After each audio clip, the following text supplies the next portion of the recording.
John plays the schedule game at 7:18. As we look ahead to football season, let's not look too far ahead.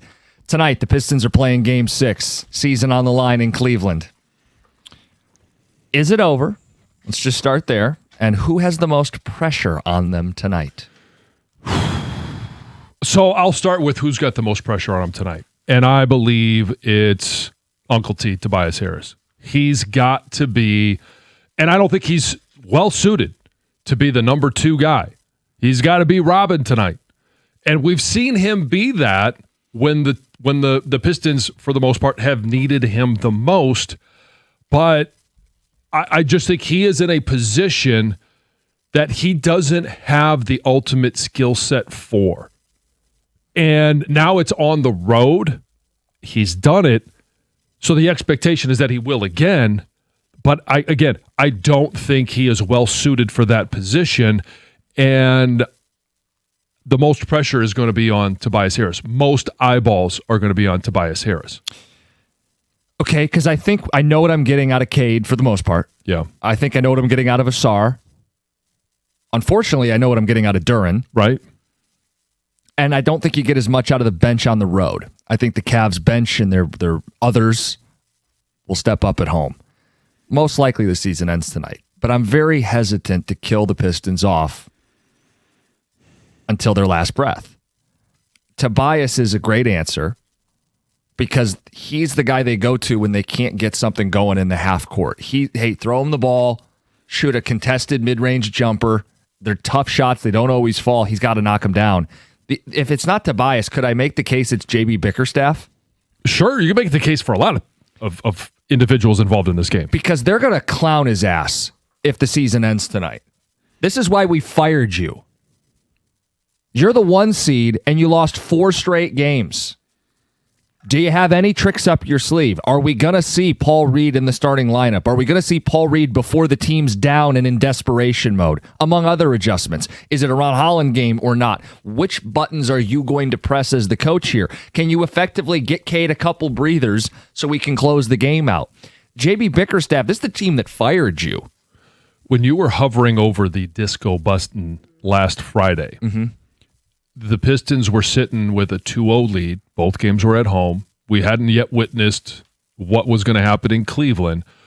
You had the odds, the percentages of teams that started 2-0. Do you remember what that percentage was? 92%, I believe. That they would win the series. If you lose that series, and it's not like Cade got hurt, and how much of that falls on the coach?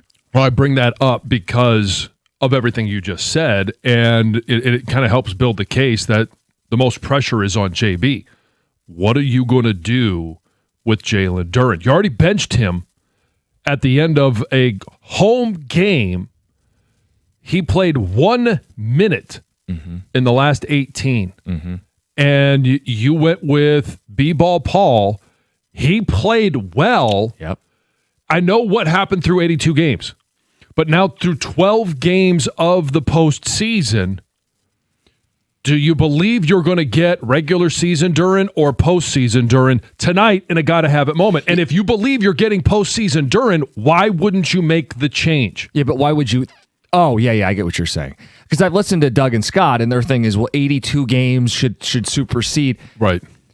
I'm sorry, this is now how many playoff games? 12. Yeah, I don't know if you need to see 80 playoff games to see what we're seeing. Duren ain't it. He was, in the eyes of Bickerstaff, not playable, unplayable at the end of Game 5. When you had to have it. So then why not tonight, when you have to have it, flip the roles? I'm not suggesting Duren doesn't play. Right. And I don't even care who takes the opening tip. But who leads the team in minutes? It should not be Jalen Duren from the 5 spot. Right. And that becomes, is Bickerstaff going to double down? No, I mean, look, you tell us who's under the most pressure. 248-539-9797.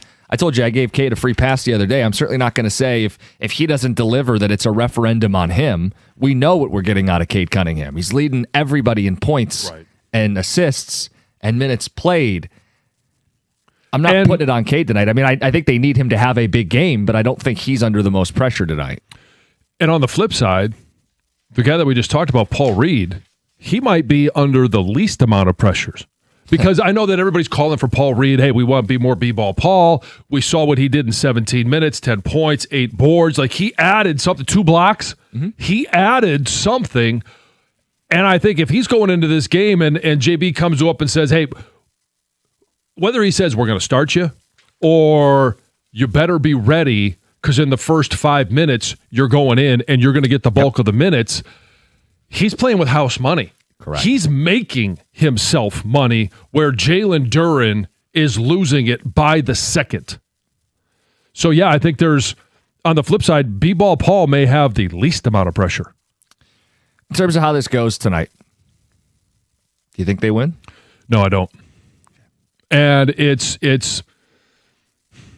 I'll just go back to what I was talking about at the beginning of the series and why I was trying to make you hold off hitting that button in regards to the disco and winning this series when they were up 2-0. Mm-hmm.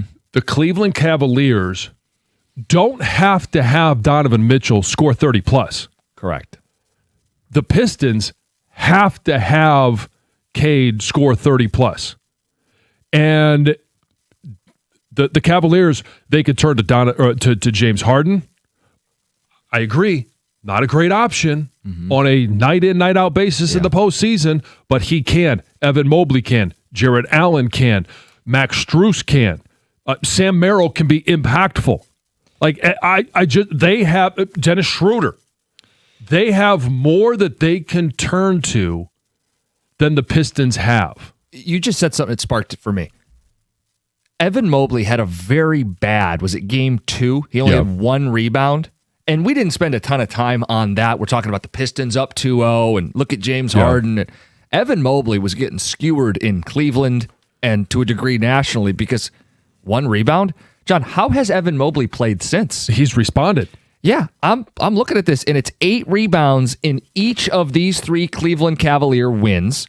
He's blocked multiple shots in each of these Cleveland wins, including 5 blocked shots in Game 4. He was a force.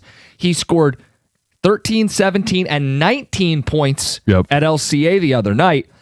If they're getting that guy and we're getting this Duren, we're starting on the wrong foot. But I think you've missed a key stat, too, What? Where it was 2 games ago, 5 assists. Oh, yeah. And in that last game in Detroit, he had 8 assists to go along with the 19 points, the 8 rebounds, the 3 blocks.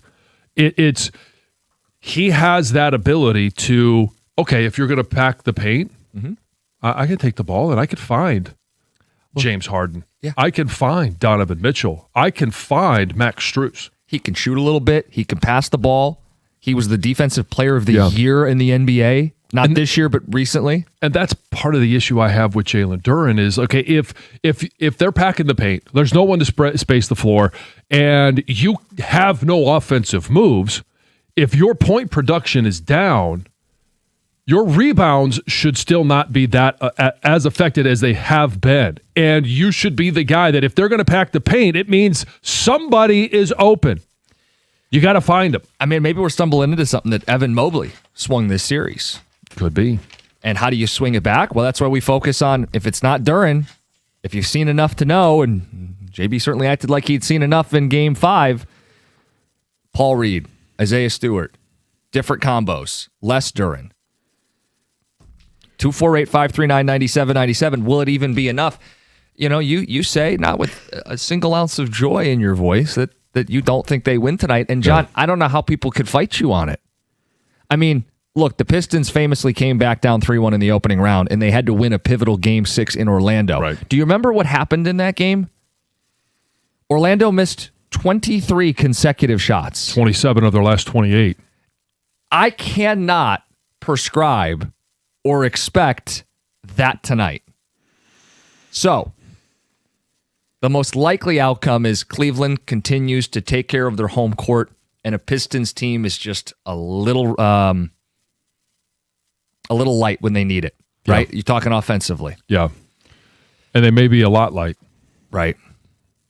Because if they're going to try and limit Cade, who else is going to step? We don't know if Duncan Robinson's going to be able to play or not. It's a good question. And if he is, I think that's a positive as long as he's able to start the game off and find his rhythm.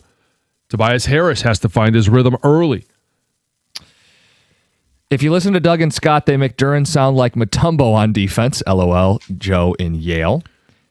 Who's under the most pressure? James Harden. He doesn't want to see this go to a Game 7. I don't think Cleveland wants this to go back to a Game 7. They don't want to go to Detroit. They've won one game on the road. How about this? I'll make the same comment I made about the Orlando series. If they win Game 6, I think they'll win Game 7. Right. Right? I mean, that would be the thought as you come back home. Both teams have shown they can win on the road. You got it in your building, though, and then the pressure shifts to Cleveland. Well, and then I think the pressure switches to Donovan Mitchell. Yeah. But because this is a little contradictory to what I just talked about. He has a better supporting cast, but I think his road playoff record. I looked at this before the Pistons played that last game at home. It was 4-21 in postseason play on the road. Now it's obviously 5-22. Mm-hmm. If that is his MO, we know James Harden's MO. Yeah. If the Pistons are able to find a way to win tonight, I do think they win the series. Yeah. Put those guys who always fade and fizzle at this time of the season, put them in a Game 7 in Detroit, and then when you have a lead in the final 3 minutes, finish it. But you got to get back to Game 7, and I think tonight is where it's treacherous. Tex says, anytime their back's against the wall, Cookies loses faith. Pistons in 7. I think it's just a realization of where they're at. You and I aren't going to sugarcoat it.